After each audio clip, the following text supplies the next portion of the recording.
Industrial audit and compliance support bureau के classroom में आपका फिर से स्वागत है। पिछले वीडियो पार्ट 1 में हमने सिटीपैट सिक्योरिटी ऑडिट के बारे में ब्रीफ कराया था। उसमें बताया था कि सिटीपैट क्या है, क्यों इसकी रिक्वायरमेंट है और किस तरह के यूनिट्स को कंप्लायंस करना पड़ता है। हमने ये बताया था कि यूएस के क्लाइंट अगर आपके साथ एसोसिएटेड हैं, आप सप्लायर या मैन्युफैक्चरर हैं किसी यूएस के क्लाइंट के, तो आपको सिक्योरिटी ऑडिट से रिलेटेड कंप्लायंस अपने यूनिट में करना पड़ेगा और ये रिक्वायरमेंट होगी आपके क्लाइंट की, जो आपके बिजनेस एक्सपेंशन में आपको सपोर्ट करेगा। आज हम बात करेंगे सिटीपैट ऑडिट से रिलेटेड डॉक्यूमेंटेशन की। उससे पहले हम आपसे ये डिस्कस कर लें कि सिटीपैट ऑडिट की रिक्वायरमेंट, जो मिनिमम रिक्वायरमेंट कह सकते हैं, वो बिजनेस पार्टनर्स के लिए क्या है। सबसे पहली चीज़ है ऑर्गेनाइजेशन का vision, mission and assigning responsibility to the employ of the organization. Security के टर्म्स में क्या विजन है हायर मैनेजमेंट का, सीईओ का, मैनेजिंग डायरेक्टर का या जनरल मैनेजर कंपनी का। सिक्योरिटी के टर्म्स में उनकी क्या रिस्पॉन्सिबिलिटी है और किस तरह वो अपने ऑर्गेनाइजेशन को सेफ और सिक्योर करेंगे सिक्योरिटी एंगल से। इसके अलावा लोगों को रिस्पॉन्सिबिलिटी डिस्ट्रीब्यूट करना इन टर्म्स ऑफ सिक्योरिटी, ये जिम्मेदारी हायर मैनेजमेंट की होगी।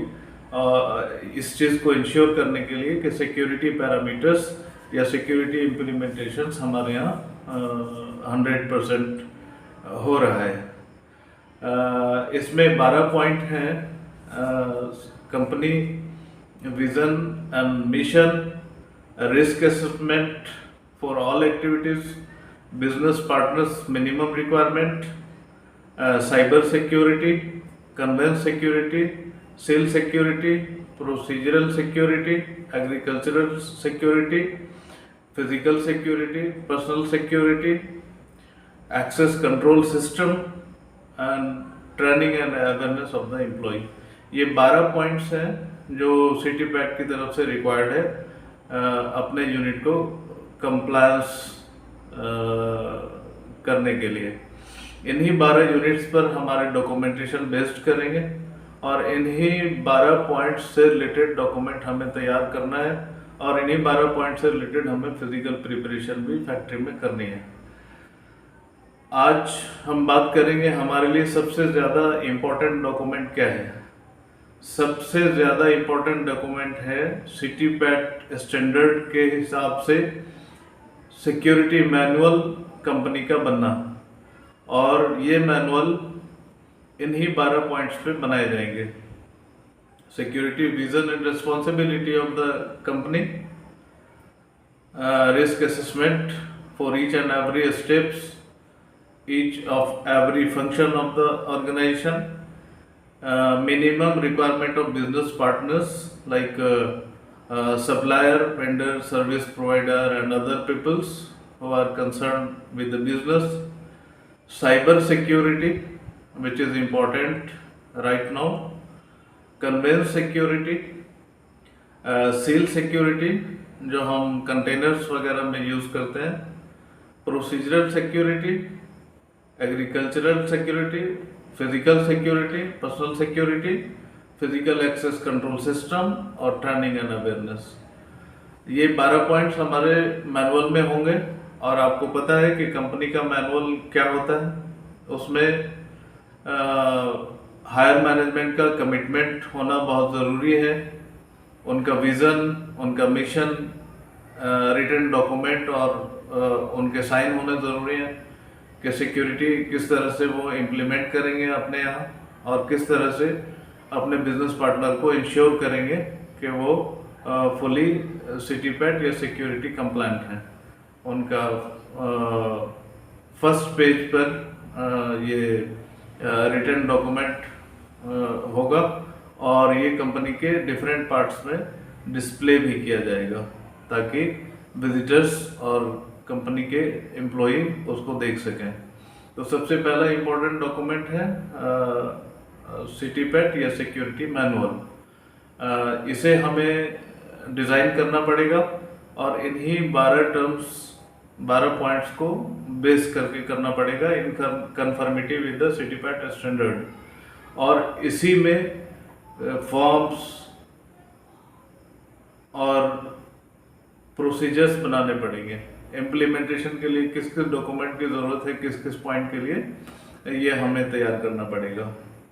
आज हम सिक्योरिटी विजन एंड रिस्पॉन्सिबिलिटी पे डिस्कस कर लेते हैं और रिस्क असेसमेंट पे। मैनुअल बनाते समय ऑर्गेनाइजेशन का सीईओ और या मैनेजिंग डायरेक्टर या जनरल मैनेजर एक स्टेटमेंट अपना, एक विज़न अपना डिक्लेयर करेंगे कि सिक्योरिटी क्यों ज़रूरी है और उसको किस तरह से इम्प्लीमेंट करेंगे। सेकंड रिस्क असेसमेंट है। ऑर्गेनाइजेशन के सभी स्टेप्स के लिए, सभी फंक्शंस के लिए अलग अलग रिस्क असेसमेंट करना होगा।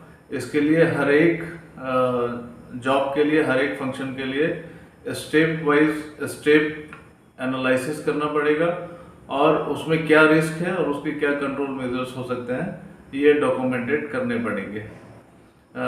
इसका स्टैंडर्ड फॉर्मेट आपको इंटरनेट पे भी मिल जाएगा और अगर आपने HSE वगैरह या किसी तरह से रिस्क असेसमेंट किया है तो उसके फॉर्मेट से आप अवेयर होंगे। इसमें ग्रेडिंग रिस्क के high, medium, low and moderate 4 category में करेंगे और कौन सा रिस्क हाई कैटेगरी में है, कौन सा रिस्क मीडियम और कौन सा लो, उसके हिसाब से कंट्रोल मेजर्स हम करेंगे।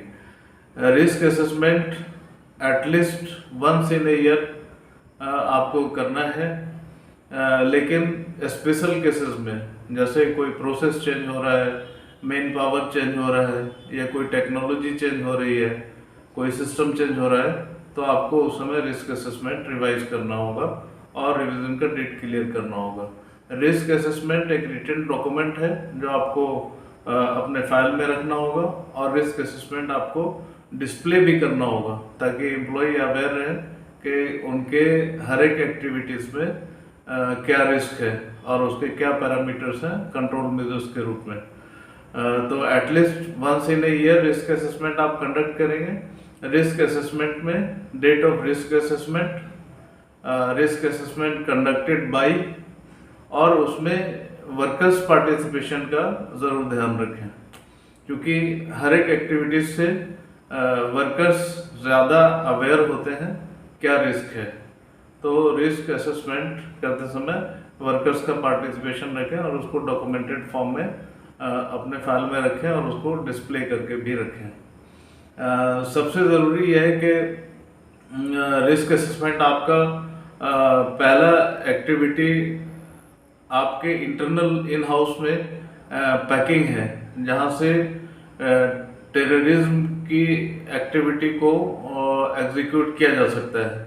मटेरियल की जगह कोई एक्सप्लोसिव, कोई अनऑथराइज्ड चीज़ या इस तरह की चीज़ों को पैक करके भेजने की कोशिश की जा सकती है। तो पैकिंग में क्या क्या रिस्क हो सकता है, ये स्टेप बाय स्टेप आपको नोट करना होगा और रिस्क एनालाइज करके उसका रिस्क असेसमेंट करना होगा और रिस्क असेसमेंट के अकॉर्डिंग आपको कंट्रोल मेजर्स लेने पड़ेंगे। इसके अलावा आपका वेयर हाउस है। वेयर हाउस फंक्शनिंग में क्या क्या रिस्क हो सकते हैं, इसका स्टेप बाय स्टेप आपको व्यू करना होगा और उसका रिस्क असेसमेंट करना होगा। थर्ड, आप वेंडर अपॉइंट कर रहे हैं, कंटेनर सप्लायर या ट्रक ट्रॉला प्रोवाइडर, तो उनसे उनका रिस्क एनालाइज करना है और उनके सिस्टम एक्सप्लेन करने हैं कि आप किस तरह उसको अपॉइंट करेंगे और किस तरह आप उसको इवेल्युएट करेंगे, आप उनको किस तरह टेस्ट करेंगे और क्या क्राइटेरिया होगा उसका।